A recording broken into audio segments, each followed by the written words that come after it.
Estamos aqui na EB23 Manuel da Maia, é uma escola onde nasce um dos sindicatos da Federação, da FEMPROF, o SPGL, dia 2 de maio de 74, dando aqui continuidade ao trabalho, enfim, um processo de luta muito complexo, em plena ditadura, que são os professores que criaram os grupos de estudo e, portanto, é aqui nesta escola que hoje vamos ter esta conversa, esta entrevista.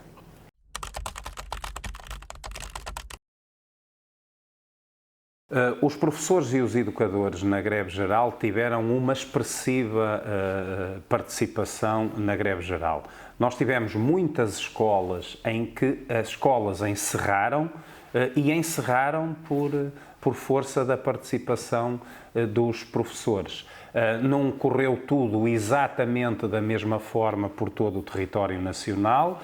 Zonas houve, escolas houve, onde as escolas fecharam devido à grande participação do pessoal não docente, mas escolas também houve e zonas também houve em que essa greve foi garantida pela participação uma participação significativa, 90% a 100% em algumas, de professores.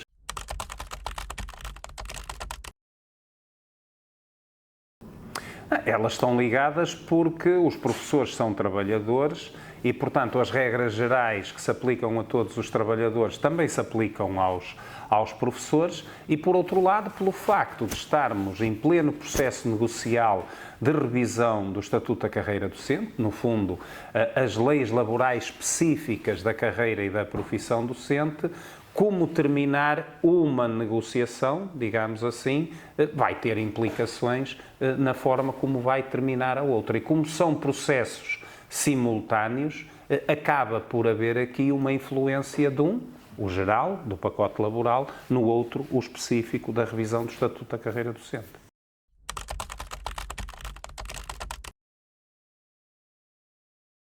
É preciso continuar o envolvimento dos professores na escola porque o que se conseguiu até agora foi, no fundo, retardar e debilitar, e isso foi positivo, o posicionamento do Governo relativamente a esta matéria. Mas ainda ontem, na reunião entre o Ministério, o Governo e a CGTP, portanto, o que ficou sublinhado é que o pacote laboral não foi retirado, que era o que deveria acontecer, para negociar, isso sim, as matérias que são fundamentais negociar, que, por exemplo, nos professores se colocam muito. A questão, por exemplo, da caducidade das convenções coletivas, que os professores do particular e cooperativo sentem como uma forma de, digamos, convenção após convenção, as suas condições de trabalho, em vez de melhorarem, pioram. E, portanto, essas sim, há um conjunto de matérias onde, de facto, o Código do Trabalho e a Lei Geral do Trabalho em funções públicas necessitavam de melhorias, mas melhorias no sentido de garantirem os direitos laborais do século XXI e não os direitos laborais do século XIX, apesar do Governo dizer que este é, digamos assim, um pacote laboral do século XXI. Pelo contrário, o pacote laboral do século XXI deveria ser no sentido de garantir direitos e não no sentido de os retirar.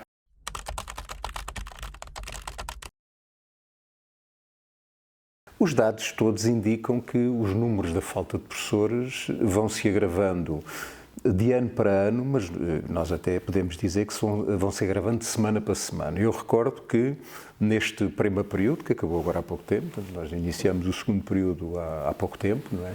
Há cerca de 2 semanas, ficaram por dar mais de 250 mil horas. Significativo.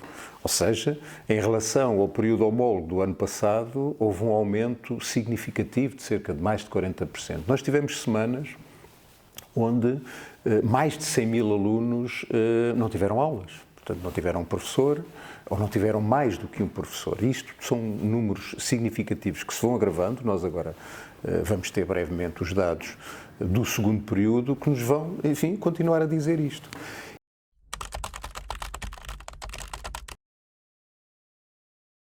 O Estatuto da Carreira Docente Valorizada é um estatuto que, de facto, implique que a carreira docente é atrativa no sentido de atrair jovens para a carreira, quando escolhem, enfim, a profissão, no fim do secundário, e escolheriam as licenciaturas para a profissão docente, e no sentido também de atrair os milhares e milhares de professores que nas últimas 2 décadas, provavelmente cerca de 20 mil ou mais, abandonaram a profissão. Não está a ser feito, evidentemente, nesse sentido. E os números da falta de professores, enfim, são significativos, e nós tivemos, neste primeiro período, que agora acabou há semanas, nós estamos já no segundo período, mais de 250 mil horas por dar. Tivemos semanas onde mais de 100 mil alunos não tiveram pelo menos um professor. E isto, enfim, nós podemos até dizer, isto é um problema que se vai agravando, já não de ano para ano, mas de semana para semana. Os dados agora que sairão neste segundo período vão confirmar isso. E quando, enfim, com isto que está em cima da mesa, percebemos que as propostas da revisão do Estatuto vão no sentido contrário, como acabei de explicar. O que está em cima da mesa é algo que não valoriza a carreira, antes pelo contrário, e deixa-nos, de facto, muito preocupados. Deixa-nos preocupados e, portanto, estamos a transmitir isto à escola, e há também nas escolas, e percebe-se já, um sentimento de alguma intranquilidade. E isso, enfim, é algo que também temos que perceber, mas é uma mensagem que temos que passar aos professores, no sentido de os mobilizar, porque, de facto, o Estatuto está mesmo em perigo, portanto, não há aqui outra forma de dizer isto.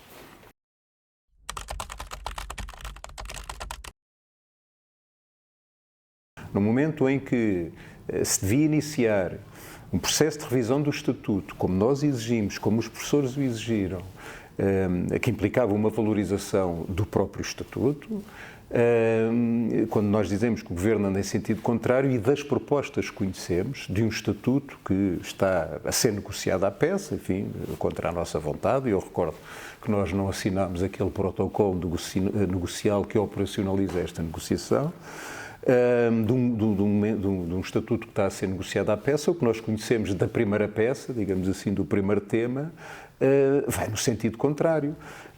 As propostas que estão em cima da mesa vão no sentido de desprofissionalização da própria profissão, tentando arranjar aqui um referencial de competências que não está elaborado, não está feito para as funções educativas, algo que está feito para outro modelo, para um sistema de comparações, um sistema de avaliação de desempenho, aliás, muito centrado num processo de avaliação de desempenho, e esse é um processo, aliás, é um modelo que de facto não se pode, não se deve aplicar a uma profissão docente, com, enfim, com todas as características pedagógicas, etc. É o que nós sabemos do que é a educação, do que é a profissão de um professor na escola. E, portanto, esse é o sentido contrário. Vamos ver o que é que diz o segundo tema, mas todas as indicações, e o segundo tema também é a segunda peça, digamos assim, de uma reunião que vamos ter para a semana, no dia 4 de fevereiro, que é sobre as questões do recrutamento do recrutamento e das habilitações para a docência,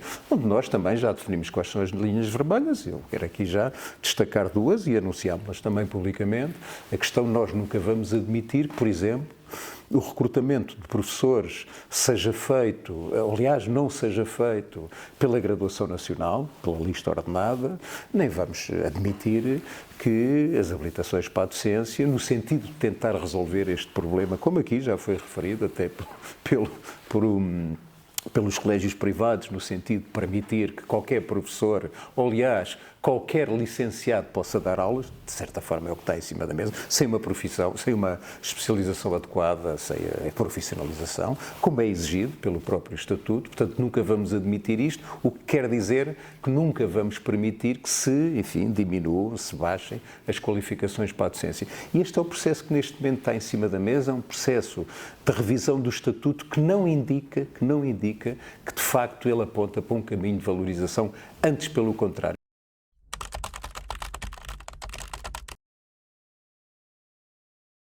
Bom, esta dita reorganização temos que ter em conta que faz parte de um processo chamado de reforma do Estado. Não por acaso até existe um ministro adjunto e da reforma do Estado. Portanto, está colocado esse ministro na orgânica do governo no mais alto patamar.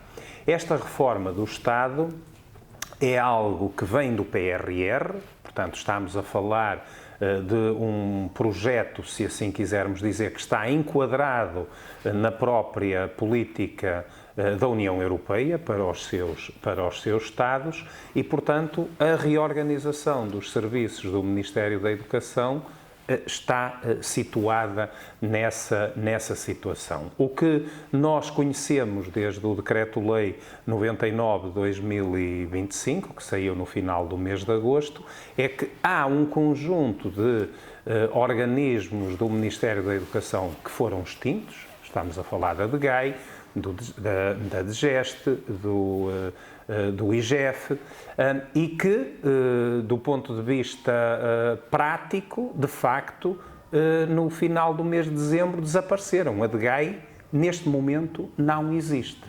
O pessoal que trabalhava na DGAI, aqueles que eram professores, portanto, regressaram às suas escolas.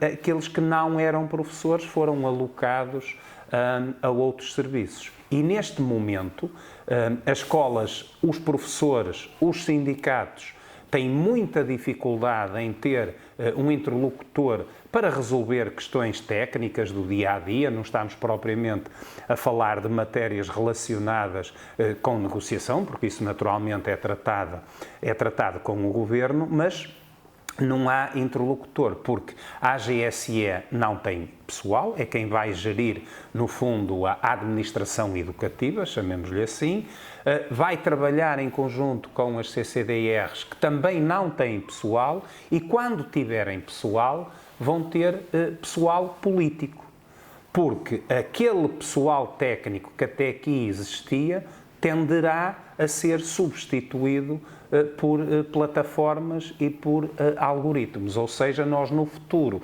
em vez de termos pessoal técnico na administração educativa, vamos ter assistentes virtuais que, no fundo, plataformas, algoritmos que vão fazer a gestão de todo o trabalho que até aqui era feito por pessoas. E vai ser assim no Ministério da Educação e em todos os ministérios, em todas as áreas, as chamadas áreas que não são de soberania, vão ficar sob a alçada de uma Secretaria-Geral, onde naturalmente terão pessoal político. Os vários ministérios vão ver diminuído o número de organismos que tinham, direções gerais, institutos, enfim,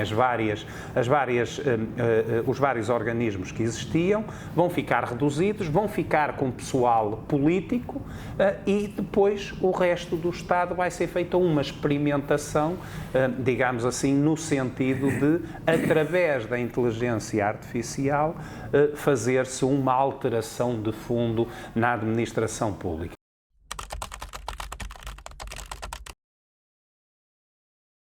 Aliás, e esta questão da inteligência artificial levanta um conjunto de inquietações que não podemos deixar de considerar. É inegável que a inteligência artificial pode ser de extrema utilidade para a administração pública e para a sociedade em geral, mas não deixa de ter um conjunto de perigos que nós temos que ter em conta. Por exemplo, no próprio processo de formação do ensino superior e da produção da investigação. Aliás, a FENPROF este sábado, em Coimbra, vai organizar precisamente um encontro sobre estas questões da inteligência artificial. Portanto, há aqui claramente uma preocupação que exige, enfim, reflexão e não propriamente voluntarismo, mas depois há outros aspectos que são fundamentais.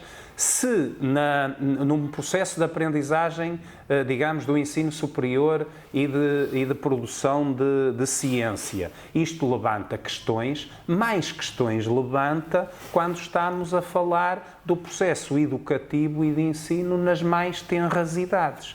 aí o perigo é muito maior. E nós vemos até informações contraditórias. Por exemplo, avança-se com a proibição dos telefones, dos smartphones, dos telemóveis nas escolas, por um lado, mas por outro avança-se com provas digitais, exames digitais, provas moda digitais. E, de facto, há aqui uma espécie de uma contradição nesta questão. Nós sabemos, há milhões de euros envolvidos nisto, estamos a falar do PRR, mas de facto há aqui uma grande inquietação de como ficarão as aprendizagens das nossas crianças e dos nossos jovens. E depois há uma outra matéria, mais geral, mas que nós também não podemos deixar de considerar, que é os impactos ao nível do consumo energético. Quer dizer, neste momento já há dados que apontam para isso. 4% do consumo energético mundial, consumo de energia elétrica, é garantido, digamos, é destinado a estes processos da energia artificial. Por exemplo, a Irlanda, que está numa fase avançada, chega a ter 35% do seu consumo energético destinado a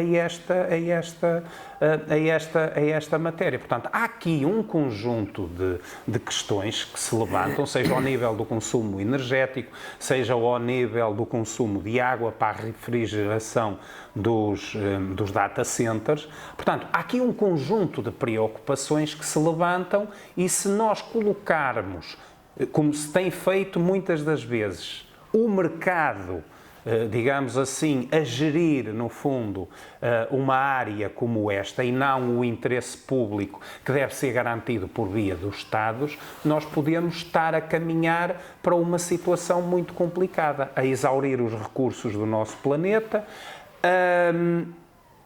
provocar alterações significativas no processo de aprendizagem dos alunos, não é? Uma preocupação apenas e só com a formatação, parece, de consumidores, mas depois também com a própria forma como se produz ciência e como o nosso ensino superior se desenvolve. Portanto, há aqui um conjunto de inquietações que, de facto, exigem uma reflexão maior sobre esta matéria.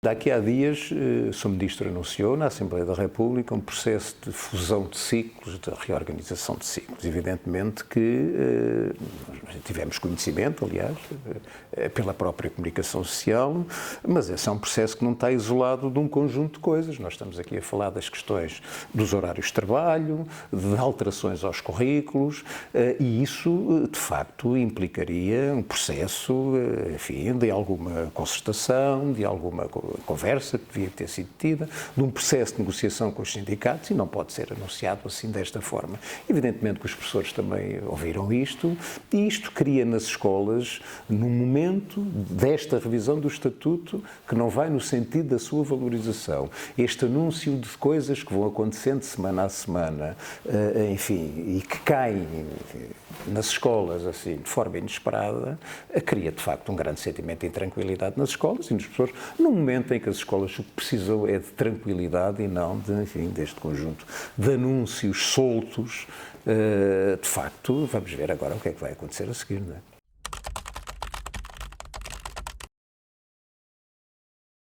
Sim, é de facto assim. Portanto, neste momento, aliás, na própria reunião, o Ministro disse claramente: eu neste momento não confio, não conto com a DGAI, não confio, não conto com o IGF, apenas e só com a AGSE. No entanto, havia um endereço de e-mail, apoio aos sindicatos, onde eram colocadas algumas questões.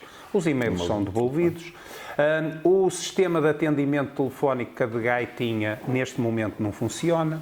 O E72, portanto, funciona, mas temos respostas a algumas, estamos à espera de algumas respostas já há meses, quase não há resposta relativamente a isso, e mesmo até algo que nos foi prometido, que foi a realização este mês de janeiro, e o mês já está a avançar, de uma reunião da Comissão de Acompanhamento do processo de recuperação do tempo de serviço. Isso também não está a funcionar. Portanto, neste momento, professores, escolas, sindicatos têm imensas dificuldades em conseguir encontrar alguém, seja por via telefónica, seja por via de deslocação aos serviços do Ministério da Educação, seja por via de e-mail, resposta às questões que são colocadas. Porquê? Porque esses serviços foram esvaziados de pessoal e, neste momento, se não tem trabalhadores para assegurarem essa resposta, naturalmente que a resposta não vem.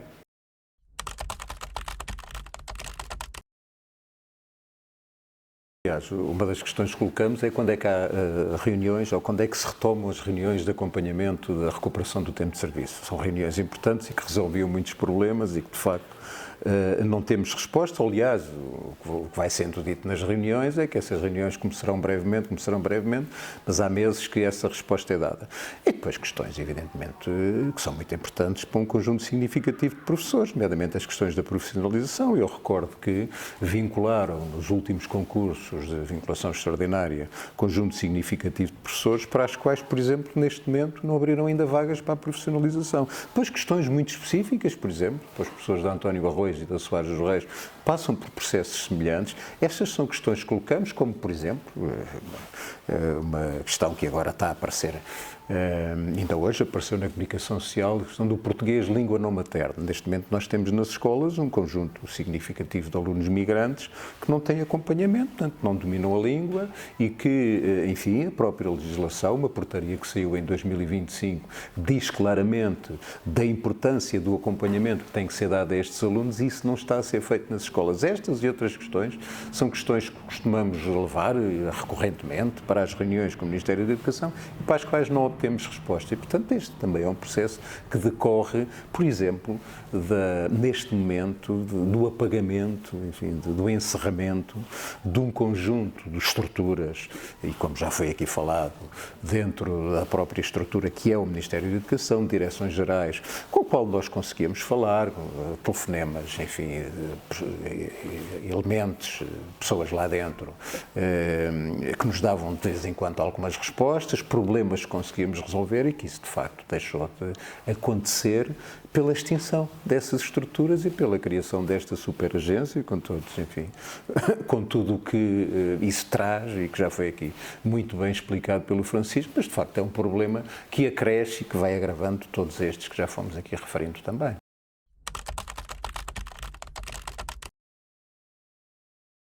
Importante dizer, nós estamos a falar, enfim, do Estatuto da Carreira Docente, do processo de revisão do Estatuto da Carreira Docente. O Estatuto da Carreira Docente é uma peça fundamental, é uma peça-chave, enfim, na carreira docente.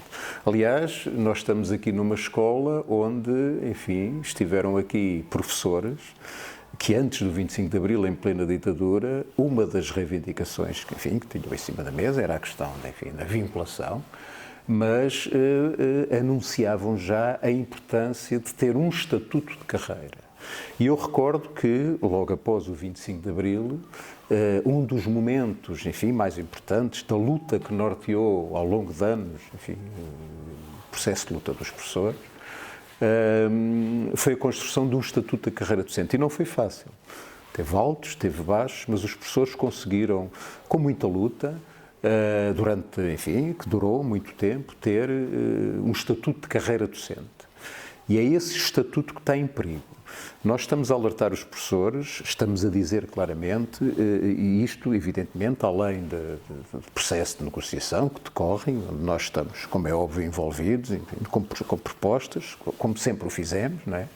Mas estamos neste momento também a fazer centenas de reuniões por todo o país, nas escolas, a mobilizar os professores, a tentar, enfim, passar esta mensagem aos professores do que é que, enfim, que está a ser negociado, dos perigos da destruição deste estatuto, e é isso que está a acontecer. Portanto, nesse momento é isto que estamos a fazer, mobilizando os professores, porque é importante. ter os professores informados, esclarecidos e mobilizados. No dia 30 de janeiro temos um plenário de quadros sindicais, é um plenário onde, de facto, e no dia 19 de fevereiro, até dia 4 de março, vamos percorrer todo o país, aliás, todo o continente e as ilhas também, numa caravana, digamos assim, de mobilização também, de esclarecimento, de divulgação da nossa luta, dos problemas que existem nas regiões. Evidentemente que as regiões, além de todos estes problemas, têm problemas muito específicos. Eu recordo que, neste momento, a falta de professores, que era um problema que estava aqui muito centralizado na região de Lisboa, na grande área metropolitana de Lisboa, é um problema que se vai arrastando por todo o país, mas além desse há outros problemas específicos das regiões e a caravana tem também esse objetivo de colocar na agenda da própria comunicação social, falar com as comunidades educativas e, portanto, é isso que vamos fazer de 19 de fevereiro a 4 de março.